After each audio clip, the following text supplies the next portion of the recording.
বাংলাদেশ একটি স্বাধীন দেশ। বাংলাদেশ সিকিমও নয়, ভুটানও নয়। বাংলাদেশ একটি স্বাধীন সত্তায় অবস্থান করে পৃথিবীতে বেঁচে আছে জাগ্রতভাবে।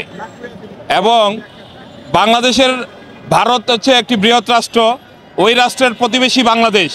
বাংলাদেশ এবং ভারত সবসময় বন্ধুত্বসুলভভাবে ছিল এবং আমরা আশা করতেছিলাম যে ভবিষ্যতেও থাকবে। কিন্তু স্বৈরাচারী হাসিনা যখনই এই দেশ থেকে পালিয়ে ভারতে আশ্রয় নিয়েছে, তখন একের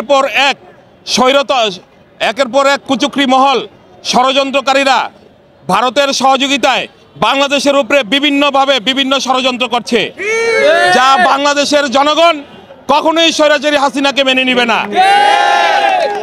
ভারত যদি মনে করে এই হাসিনা, স্বৈরাচারী হাসিনাকে বাংলাদেশে আবার খাওয়াবে, তাইলে ভারত এটা ভুল করবে।